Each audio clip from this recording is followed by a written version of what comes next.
Hello everyone, welcome to another episode of TCG Talk, back today with another video. And in today's video, we have a reaction style video for you today, talking about the scheduled ban and suspended announcement that was just released by Brian Gottlieb for the Classic Constructed Blitz in different formats. Main topic of conversation being Lexi, any changes that they're going to have, and we'll kind of talk about here as you can see on the screen. If you're new to the channel, welcome. Thank you so much for stopping by. Feel free to check out my other Flesh and Blood content as well as Alpha Clash content. If you're a long-standing supporter, thank you so much as always. We're going to get right into it. So I just read this literally 2 minutes ago. It just got posted 5 minutes ago. And I just wanted to do a reaction video and kind of talk about it and put it out this evening instead of waiting until tomorrow to talk about it. So the TLDR, the quick thing is there is essentially no changes to the Classic Constructed format. There's going to be no bans, no suspensions. There's a couple changes. One, the obvious one, is as of Friday, September 22nd, Briar and Rosetta Thorn will be Living Legend. You will not be able to play them anymore. Really big deal, obviously. Briar finally getting over the hump, which is really cool. But we kind of go into what everyone cares about. So the biggest thing was going to be, were we going to see changes to Lexi going into the ProQuest format, right? Were they going to make some slight alterations just to make her a little bit less problematic to play against, or a little bit less or more fun to play against, right? Create a little bit more agency. Were they going to do nothing and just let her ride into the Living Legend sunset, or, you know, what were they going to do? And there's not much changes, but I'll get to it in a second. There's a really big piece of information in this article that I don't think anyone was expecting, which changes everything for Worlds, and we'll get to that in a second. So first thing, and the only change, air quotes, is that Bullseye Bracers moves from banned to suspended until Lexi hits Living Legend, meaning that when Lexi hits Living Legend, Bullseye Bracers will become available again for Azalea and Riptide, which is huge for those heroes. Those heroes took, I mean, Riptide's already in a bad enough spot, but Azalea specifically took a really bad hit, like a kind of, you know, an after effect, you know, or, you know, friendly fire from Lexi getting the Bullseye Bracer ban. And they even said here that that it's big for Azalea and Riptide fans out there. We intend to return Bullseye Bracers to legal card pool once more, and outright banning was a step too far, and we are happy to remedy our mistake here. So they even said that they probably shouldn't have banned Bullseye Bracers. They should have suspended it, which is really cool. I love how they always are Brian and his team are super forward with these things when they talk about them, which is really nice. Now, they go in here, and I'll let you go read it. I'll put it in the description, the link below. They basically talk about how even though Lexi is extremely strong, she's one of the least degenerate strong decks Flesh and Blood has had. And I actually agree with that. She's not as bad as Chain was, not as bad as Starvo, not even as bad as Oldheim. She is unfun to play against, like every good deck in every card game is, right? Sometimes.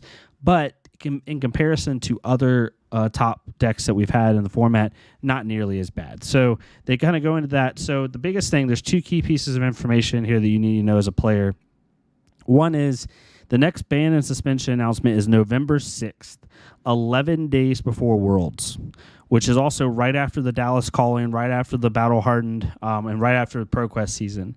So some people are a little bit hesitant on that, because what it's going to cause is, if they were to make a ban like a card, or suspend a card, or change a card, it can really shape Worlds, right? Like a hero leaving the format in a ban suspension right before Worlds isn't as big of a deal, because people will be expecting it, right? If Lexi's that close, people are going to be expecting her to Living Legend, and they're already in the mental mindset of, okay, I got to plan for a metagame at Worlds without Lexi.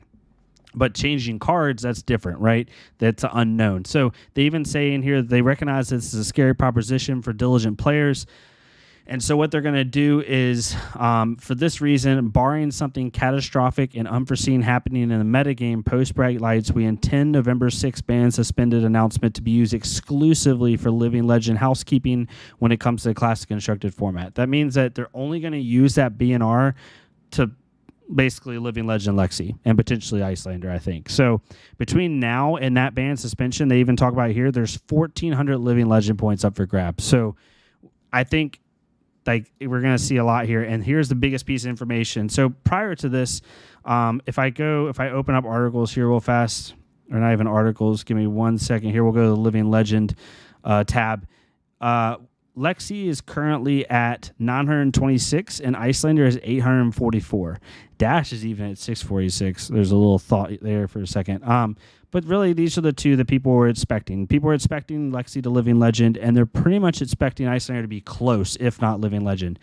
They made a big change here. They say right here, let me find it, it is a virtual certainty that Lexi will reach Living Legend points threshold well before November 6th.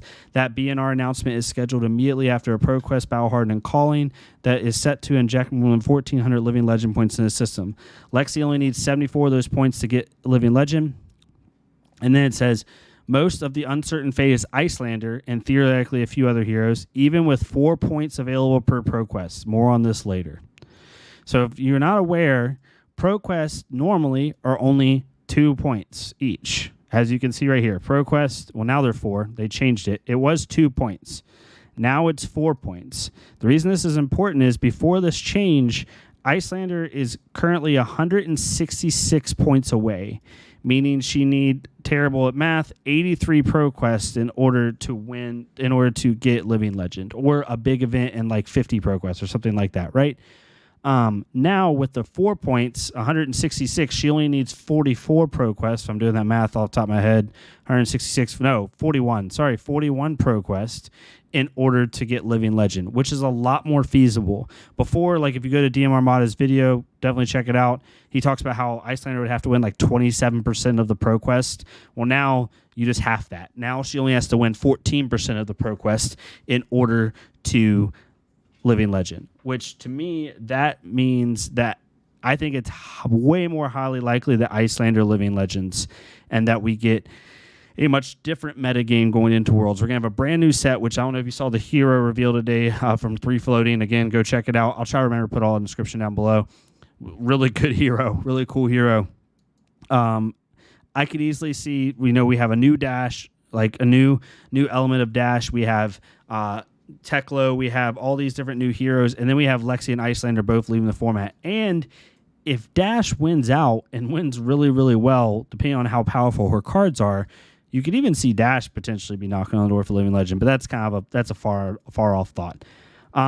This uncertainty around Icelander will be the wild card heading into Worlds. We know that we are asking players to think through 2 potential metagames, one with Icelander and one without. The most extreme situation is Worlds players will know Icelander's fate 11 days prior to Worlds, but it's quite possible that event results come in through October. Her fate will become more predictable earlier. So yeah, if Icelander starts winning out pretty quickly in ProQuest, then you can start to think like, let's make decisions based off that. Blitz, there's no changes, which makes complete sense. Flesh and Blood product development has matured significantly since our debut almost 4 years ago, with strong processes in place and production timeline that we finally feel is truly ahead of. We are happy to confirm that almost all of our sets going forward will offer limited format gameplay. One of the side effects of this Flesh and Blood milestone is that more heroes than ever will be entering the card pool. With the hero roster set to expand significantly over the next 12 months, a wider dispersion of Living Legend points is expected across the leaderboard. For this reason, we are increasing the points available at ProQuest, Road to Nationals, and PTI events to 4 per win, and points for skirmishes to 2 per win, which originally was 1. As always, we'll review and adjust these numbers as necessary over time. So things are going to get quicker. It's pretty nuts. And they even talk about some Ultimate Pit Fight stuff in here. But yeah, it's a big deal. Like them changing the numbers from 2 to 4 completely. Like before this announcement, it was like, Icelander could Living Legend, but she would really have to overperform. Now it's it's very feasible that Icelander will Living Legend before Worlds. It completely changes everything. So yeah, I'm super excited about it. I honestly wouldn't mind seeing the last of the Ice heroes go, and we get to more old school Flesh and Blood in a way. I think that'd be kind of cool. But we'll have to see. I think Dromai definitely likes this announcement overall. I think Aggro likes this announcement, right, for Fi and Katsu. The new hero that was just revealed today seems like a more aggro-based hero with the Nitro Mechanoid archetype. So we'll have to see. But yeah, let me know what your thoughts are. Again, this is super quick, super fast. I just wanted to kind of get my reactions and get your reactions as a community get up pretty fast. I'll probably put up here the next 15 minutes or so.